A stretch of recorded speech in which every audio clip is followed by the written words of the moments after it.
नमस्कार, हमारे इस खास कार्यक्रम में आप सभी का स्वागत है। मैं हूं डॉक्टर अवधेश मिश्रा। छत्तीसगढ़ की सियासत में, छत्तीसगढ़ सरकार में, बीजेपी की सियासत में एक ऐसा नाम जो अविभाजित मध्य प्रदेश से लेके 15 साल तक छत्तीसगढ़ में बीजेपी की सरकार रहने और गैप होने के बाद फिर से एक बार सत्ता में आने के बाद बीजेपी की ओर से वरिष्ठ नेता मंत्री वामविचार नेताम जी हमारे साथ हम उनसे चर्चा करेंगे। कृषि विभाग, एसटी, एससी, ओबीसी जैसे बड़े विभाग, बड़ी जिम्मेदारियां इनके ऊपर है। वामविचार जी, आपका बहुत स्वागत है। अविभाजित मध्य प्रदेश से लेकर छत्तीसगढ़ की सियासत, छत्तीसगढ़ एक आदिवासी बाहुल्य राज्य है, ऐसे में कैसे देखते हैं? पहली बार एक तो राज्य में आदिवासी मुख्यमंत्री बने हैं और अपने सियासी इस सफर पे भी जरा प्रकाश एक बार डाल दीजिए कि उस दशक की राजनीति और इस दशक की राजनीति में कितना फर्क देखते हैं? देखिए, मैं 1990 में पहली बार विधायक बना और विधायक बनने के बाद हम लोग का पहली बार भोपाल जाना हुआ। तो एक तो मेरी उम्र पूरी नहीं थी, मतलब दिखने में, रिकॉर्ड में तो था ही। तो मुझे तो विधानसभा के जो सुरक्षा कर्मी होते हैं वही घुसने नहीं दे रहा था। अच्छा। बड़ा उस समय फिर हमने पूरा परिचय बताया और विधायक बनने के बाद रुतबा अपने आप बढ़ जाता है। तो हमने थोड़ा ऊंची आवाज में भी बात करके बोला कि नहीं पहचानते क्या कि मैं विधायक हूं, वो आप मुझे ही नहीं जाने दे रहे हो। बोले कि नहीं, मैं अभी भी मान नहीं रहा हूं, आप परिचय दिखाइए। अच्छा। तो मैं परिचय पत्र फिर निकाल के दिखाया, तो उन्होंने सॉरी करके उन्हें मुझे जाने दिया। लेकिन उस दशक की सियासत में बहुत फर्क होता है। इसके बाद देखिए, वो जो उस समय हमारे माननीय सुंदरलाल पटवा जी प्रदेश के मुख्यमंत्री थे और उस समय तो स्वर्गीय अर्जुन सिंह से लेकर के या श्यामाचरण शुक्ल जी तक और भी कई पूर्व मुख्यमंत्री बोरा जी तक, बिल्कुल उस समय सदन के सदस्य हुआ करते थे। कैलाश जोशी जी, सुंदरलाल पटवा जी, वो सब हम लोग के तो मार्गदर्शक थे ही। एक बड़ा वहां का विशाल प्रदेश में और ऐसे नेतृत्व के बीच में मुझे बैठने का अवसर मिला और हम लोग छत्तीसगढ़ के लोग का जो सीटों का आवंटन होता था तो सबसे अंतिम में हम लोग का नंबर लगता था।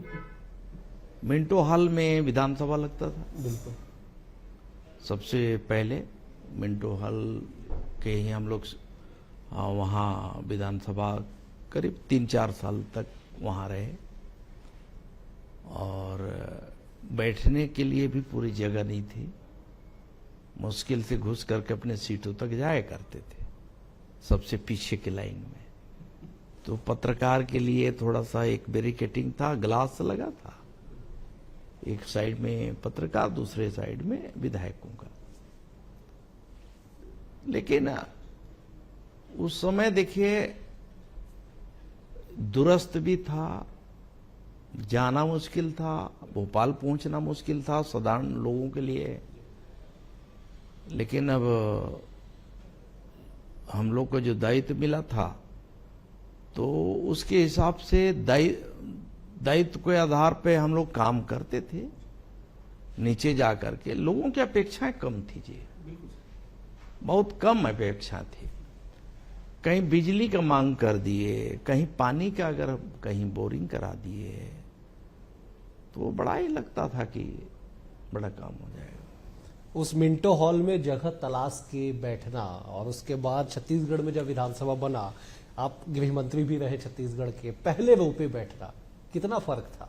नहीं, धीरे धीरे देखिए 90 के बाद हम लोग ठीक से संभल भी नहीं पाए थे, और उस समय हमारी सरकार 2093 में डिसॉल्व हो गई, और प्रभु राम मंदिर के आंदोलन को लेकर के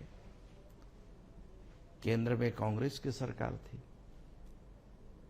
प्रभु राम के मंदिर बने, इसको लेकर के पूरे देश भर में विश्व हिंदू परिषद की अगुवाई में और हमारे वरिष्ठ नेताओं का नेतृत्व में पार्टी का सहयोग से पूरा आंदोलन चला।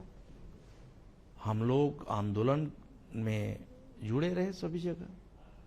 तो किसी बीच में सरकार चली गई 93 में, हम लोग पूरी तरह से परिपक्व भी नहीं हो पाए थे, और साधन का भी अभाव था।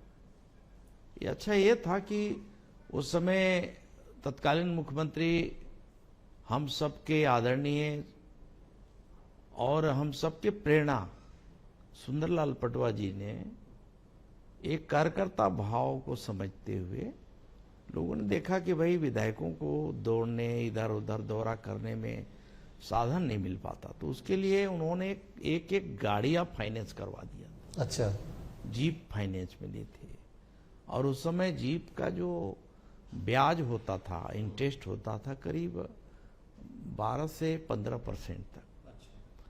हम लोग ब्याज के राशि भी नहीं पटा पाते थे। अच्छा, वो मतलब वो आप लोग को पटा? कोऑपरेटिव, हाँ, हम ही को पटाना था। अच्छा, उसमें मात्र जो है करीब 2 लाख का छूट मिला था, और करीब 6 लाख की गाड़ियां थी उस समय। 6 लाख की गाड़ी को हम लोग नहीं भर पाए। गाड़ियां कितने को नीलाम हो गए 8 साल 10 साल में, कितने को हो गई। तो उस हालात से हम लोग निकले और लगातार लगे रहे। मेरा ये सौभाग्य है, प्रभु कृपा है कि 93 की जब बाई इलेक्शन हुई, मतलब चुनाव, बिल्कुल 1 साल बाद, तो उसमें ये था कि मैं चुनाव जीत के आ गया, और चुनाव लड़ने के लिए दूसरी बार में मेरे पास फूटी कौड़ी नहीं थी, घर चलाना मुश्किल होता था।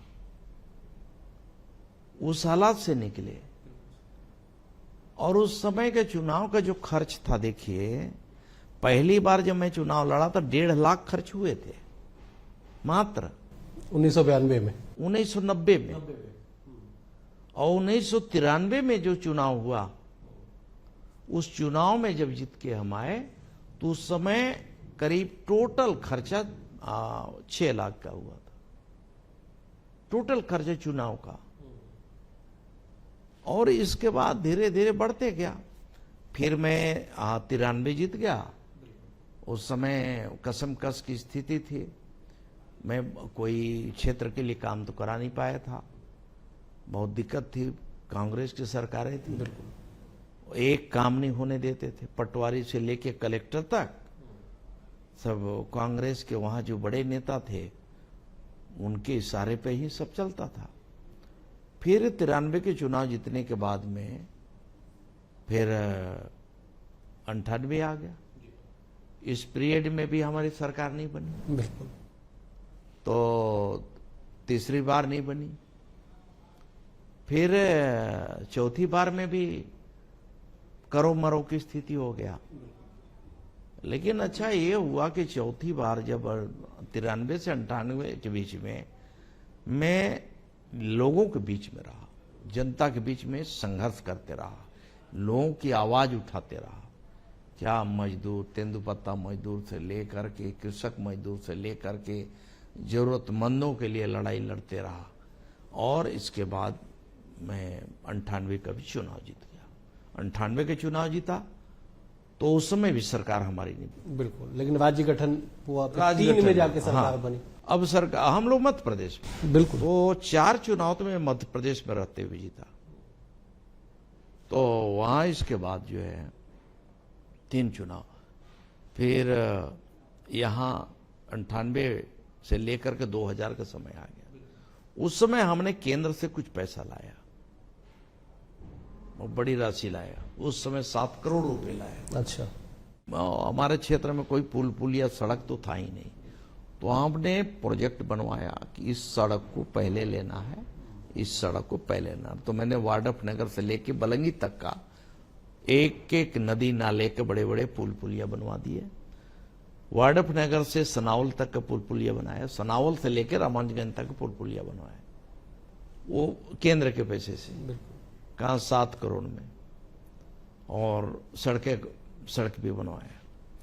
तो इस प्रकार से जब बनने लगा तो 2000 में हमारी सरकार थी नहीं, कांग्रेस की सरकार थी। वहां से 98 के चुनाव के बाद छत्तीसगढ़ के निर्माण हुआ 2000 में, और तो 2000 में मुख्यमंत्री योगी जी बन गए।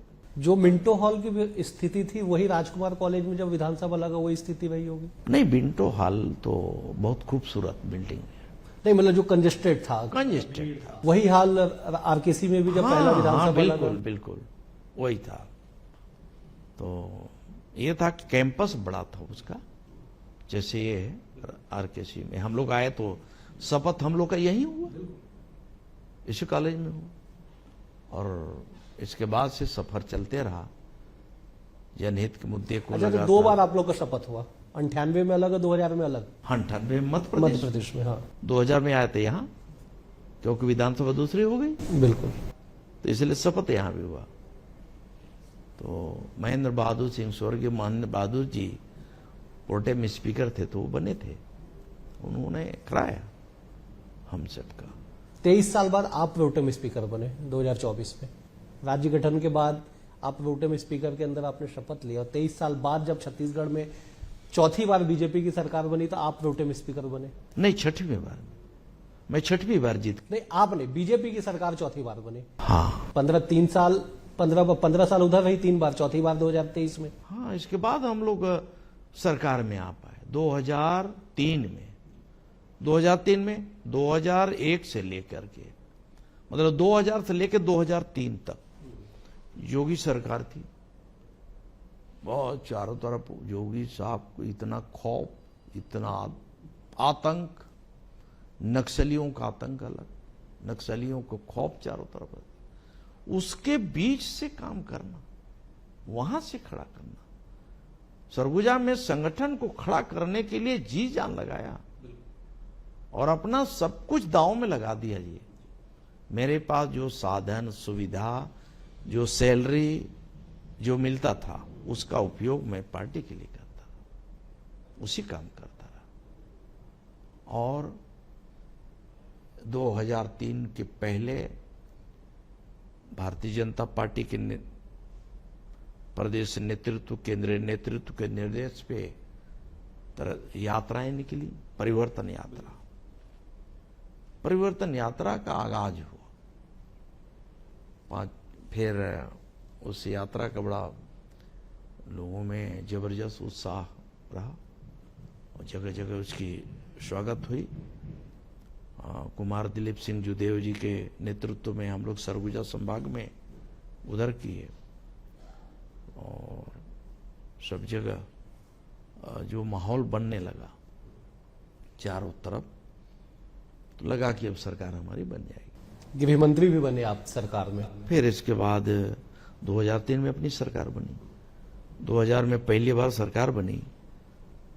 प्रदेश अध्यक्ष उस समय आदरणीय डॉक्टर रमन सिंह जी थे, तो स्वाभाविक था, केंद्र में मंत्री छोड़ करके आए थे, तो केंद्रीय नेतृत्व ने उन्हें मुख्यमंत्री की कुर्सी पे बैठाया और हम सब सरकार के वो एक अंग बने, और इतना अच्छे से पूरे सामंजस्य के साथ प्रदेश की चहुमुखी विकास के लिए जो प्लानिंग बनी, योजनाएं बनी, सभी वर्ग के लिए, सभी क्षेत्र के लिए, उसमें हम लोगों ने बेहतर काम किया। उसके बाद काम करना आसान हो गया होगा, आप सरकार के अंग बन गए, मंत्री बन। फाउंडेशन तो डाल दिए, फाउंडेशन डल गया, अब उसे इमारत खड़ी करनी थी। तो हम लोगों ने छत्तीसगढ़ का भी इमारत बुलंद हौसले के साथ खड़ा किए, बनाए, और अपने अपने क्षेत्रों का विकास, हर क्षेत्र में विकास की गंगा की धार को मोड़ा गया। आपका क्षेत्र में भी परिवर्तन हुआ, परिस्थिति में बहुत, आपका बहुत विधानसभा परिवर्तन। विलोपित हो गया। देखिए, मेरा तो जो क्षेत्र था वो एक तरह से हमारी सरकार बनने के बाद ही कुछ अस्तित्व दिखाई दिया। ये तो बहुत खराब हालत थी। बिल्कुल। तो उन क्षेत्रों में दिन में चलना मुश्किल था। नक्सलियों को इतना आतंक हो गया था कि सरकार बनने के बाद, सरकार लोगों ने इसीलिए बनाया भी था, लोगों का कहना था कि हमें विकास तो बाद में चाहिए, पहले हमें सुरक्षा दो। बिल्कुल। सुरक्षा की भावना लोगों में थी और सरकार भी कमिटमेंट के साथ आई थी कि हम नक्सलियों के खिलाफ निर्णायक लड़ाई लड़ेंगे और यहां के लोगों को असली आजादी हम दिलाएंगे। चुनाव में हार का भी सामना आपको करना पड़ा। 2013 का चुनाव हुआ, 2013 के चुनाव के पहले साल भर 6 महीना पहले जिला का घोषणा। बिल्कुल। तो बलरामपुर रामानुजगंज मुख्यालय को लेके एक बड़ी लकीर खींची। बिल्कुल। बिल्कुल। अब उसमें मुझे जो है लोगों ने सबक भी सिखाया। सबक सीखे, इसीलिए फिर से विधायक बने, सरकार के अंग बने। अब देखिए, अब लोगों का जो गुस्सा है, तो गुस्सा तो किसी न किसी के ऊपर लगे। तो उस गुस्से का शिकार तो मैं हो गया। बिल्कुल। लेकिन वास्तविक में कोई जिला बनाना ना बनाना ये मेरे ऊपर थोड़े डिपेंड करता है। सरकार के मुखिया का निर्णय होता है और वहां के बेहतरी के लिए ही बनाया जाता है। 2023 में बीजेपी चमत्कारिक तौर पे जीती। चमत्कारिक तौर पे इसलिए क्योंकि देश भर में कांग्रेस को सबसे ज्यादा मजबूत छत्तीसगढ़ में माना जा रहा था। आप सरगुजा में बिल्कुल मोर्चा खोल के रखे थे सरकार के खिलाफ, बड़े उग्र तेवर के साथ आप सियासत कर रहे थे वहां पे। कई आपके बयान से लेके कई तरह की चीजें जो है बड़े चर्चा का विषय बना। देखिए, उस समय के मेरे बयान हो चाहे करनी हो, मैं मान के चल रहा था कि ये हमारी अस्तित्व की लड़ाई है। बिल्कुल। हम इससे चाहे जैसे भी हो अंजाम तक हमें पहुंचाना है। हमें यहां तक हर हालत में पूरे सीट हमें जीतना है। मैं वही बोला, कैसे चमत्कार हो गया? 14 के 14 सरगुजा। मुझे था, विश्वास था। मेरे स्टेटमेंट में देख लीजिए। बड़े चर्चा का विषय रहा आपका भी कि हम 14 सीट जीत जाएंगे। और जीत गए। ये प्रभु कृपा, महामाया की कृपा और वहां के जनता का प्रतिसाद मिला। हम सब पर भरोसा किया। वहां की जनता ने भारतीय जनता पार्टी के नेतृत्व को चुना, उस भरोसे को चुना, मोदी जी के भरोसे पर मोहर लगाया। मोदी जी के भरोसे पर, उनकी गारंटी पर लोगों ने वोट दे करके हमें बैठाया है। चुनौती बड़ी है लेकिन आप लोगों के सामने। चुनौती बड़ी है, निश्चित ही चुनौती बड़ी है। मोदी जी की गारंटी के आधार पर हमारी सरकार कम समय में बहुत बड़े कदम उठाए, बड़े कदम जो सोच नहीं सकते। 5 साल में हमें करना था। बिल्कुल। लेकिन हम अभी किए। 18 लाख गरीबों का मकान हमने दे दिया। अब 24 लाख लोगों किसानों को बिल्कुल 13,000 से ऊपर उनका भुगतान कर दिया। अंतर की राशि का भुगतान किया, बोनस की राशि का भुगतान किया, मातृबंधन योजना का भुगतान किया। मतलब बड़े बड़े काम किए। इसके बावजूद जनता की निगाहें हम पर हैं, हम सबके ऊपर है। कांग्रेस कह रही है कि आप लोग वादा पूरा किए लेकिन धोखा हुआ किसानों को। आपने कहा कि 3101 मुफ्त मिलेगा, आपने पहले एमएसपी दे दिया और बाद में अंतर की राशि दे दी। कांग्रेस कहती है कि अंतर की राशि तो हम भी देते थे। अब देखिए, अगर ऐसा ही था तो क्यों चले गए भैया 35 के भाव में? तो देते थे 5 रुपया देने के लिए 4 बार इंतजार कराना पड़ता साल में। हमने क्या किया? हमने बोला कि एमएसपी के साथ अंतर की राशि को हम एकमुश्त दे करके 3100 हुआ जी। 3100 के हिसाब से हम खरीदेंगे, अंतर की राशि को देंगे। और ये मुगालते में कांग्रेस ना रहे, हम और बेहतर व्यवस्था आने वाला समय में करें। मोदी की गारंटी में शामिल लगभग 20 प्रमुख मुद्दों पे सरकार कह रही है, आप लोग कह रहे हैं कि कमोबेश 10 से ज्यादा जो ऐसे पॉइंट है जिसको पूरा कर लिया गया, जिसको शुरू कर लिया गया। 5 साल के लिए सरकार बनी, 3 माह में भी आप लोग आधा पूरा कर दिए, फिर से सप्लीमेंट्री लाएंगे क्या, कोई घोषणा पत्र? देखिए, यहाँ की जनता के लिए, यहाँ की बेहतरी के लिए, यहाँ के विकास के लिए हमें हमारी सरकार को कठोर से कठोर कदम भी उठाना पड़े तो उठाए। और रही बात कि यहां की जनता को परेशान हमारे सरकार में होना नहीं पड़ेगा। ये सरकार वहां के गांव, गरीब किसान, मजदूर, नौजवान, बच्चे, बुजुर्गों के लिए बनी है, माता बहनों के लिए बनी है। और इसलिए हमारी सरकार पूरी संवेदनशीलता के साथ आदरणीय विष्णुदेव साय जी के नेतृत्व में काम कर रही है, आगे भी करते रहेगी। लोकसभा के चुनाव में 11 सीट जीतने का लक्ष्य आप लोगों ने रखा है। ठीक इसके विपरीत कांग्रेस कहती है कि वो सर्वाधिक सीट इस बार जीतेगी। अब ख्याली पुलाव खाना ही है तो क्या, कौन रोकता है? जब तक रिजल्ट नहीं आता है तो वो 11 सीट जीत सकते हैं, क्या दिक्कत है कहने में? मैं ये कह रहा हूं, अगर ऐसी स्थिति होती तो अभी तक वो डिक्लेयर कर लिए होते। जिसका नाम लाते हैं, प्रत्याशी घोषित करते हैं, वही हाथ जोड़ करके चला जाता है कि मेरे को रहने दीजिए। ये हालत है। सच पूछा जाए तो जो कैंडिडेट जिनको उनको मैदान में उतारे हैं वो मन से, अंदर से ही टूटे हुए हैं। भूपेश बघेल खुद चुनाव लड़ रहे, तामध्वज साहू चुनाव लड़ रहे। मालूम है कि हमें भी शहीद होना ही पड़ेगा, हारना ही पड़ेगा। अब भैया पूरे देश में पूरी जनता मोदी जी को तीसरी बार बनाने के लिए एक औपचारिकता बचा है, ठान चुकी है। और इसलिए भारतीय जनता पार्टी नहीं करे कि हम 11 सीट जीत रहे हैं। हम इसलिए कह रहे हैं कि जनता बोल रही है कि हम मोदी जी को हम 11 सीट देंगे। जनता का कहना है, जनता का मूड है। इसलिए कौन कैंडिडेट होगा, कौन नहीं है हमारा, नथिंग, कैंडिडेट नहीं।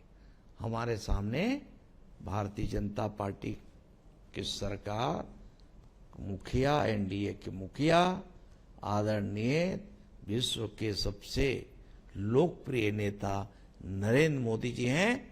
वो उनको बनाने के लिए प्रदेश की जनता आतुर है, देश की जनता आतुर। नक्सलवाद एक गंभीर समस्या, आप भी उस क्षेत्र से जहां पे आप लोगों ने भी इस चीजों को झेला है। अमित शाह चुनावी सभा को संबोधित करते उन्होंने कहा था कि डबल इंजन की सरकार बनाइए, इस समस्या को दूर कर देंगे। कुछ टाइमलाइन तय हो पाए? बिल्कुल, उस दिशा में हम कई स्तर पे हमारे काम चल रहे हैं। कोई सोचा नहीं था कि सबसे नक्सल का जो गढ़ है, पुवर्ती हिड़मा का गांव, जिसे वहां पे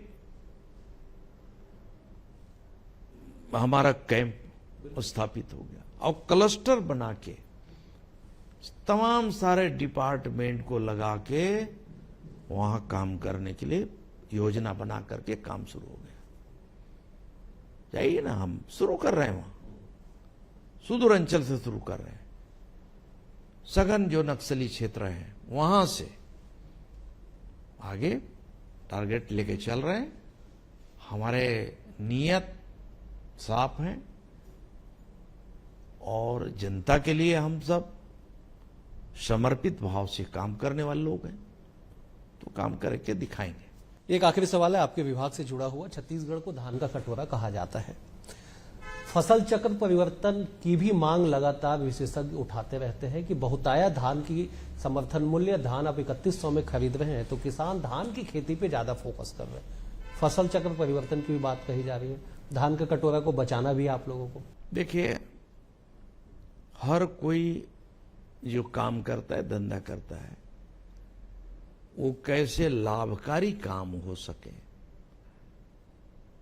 उसका मूल्यांकन करता है, उसके आधार पे काम शुरू करता है। धान आज जो है, ये बात सही है कि पूरे प्रदेश में जो धान की ओर लोगों का आकर्षण बढ़ा है, तो रकबा एक बैक बढ़ गया धान का। तो इसलिए सरकार के सामने भी एक बड़ी चुनौती है। हम देख रहे हैं, और भारत सरकार के सहयोग से, केंद्र सरकार के सहयोग से और प्रदेश की योजना के अनुसार हम धान से भी बेहतर खेती या उपज किसमें हम ले सकते हैं। जैसे हॉर्टिकल्चर है, हॉर्टिकल्चर में कम समय में अधिक उत्पादन, अधिक कीमत, अधिक लाभ कैसे मिले, वो चीज हमें प्लानिंग हम कर रहे हैं। अब इसी प्रकार से अगर धान के साथ बात करें तो प्रधानमंत्री जी ने पूरा देश ही नहीं, पूरा दुनिया को एक दिखा दिया कि श्री अन्न क्या होता है। श्री अन्न यहाँ के बनवासी क्षेत्रों में उपज होने वाला कोदो है, कुटकी है, ज्वार है, बाजरा है, रागी है, ये है। उसकी कीमत को कोई बिल्कुल मिट्टी के मोल समझते थे, लेकिन अब वो आ गया और उसके लिए हम पूरे योजना बना करके क्लस्टर वाइज उसका उत्पादन को बढ़ाएंगे। जब उधर उत्पादन अधिक बढ़ेगा, कीमतें अधिक बढ़ने लगेंगी, उधर जाएगा, स्वाभाविक के लोगों को झुकाव बढ़ेगा। आज उद्यानिकी की ओर झुकाव बढ़ना शुरू हो जाएगा। तो इस प्रकार की योजना लेकर के हम लोग चल रहे हैं और अच्छा है, धान के साथ साथ बाकी फसल भी ले सके लोग।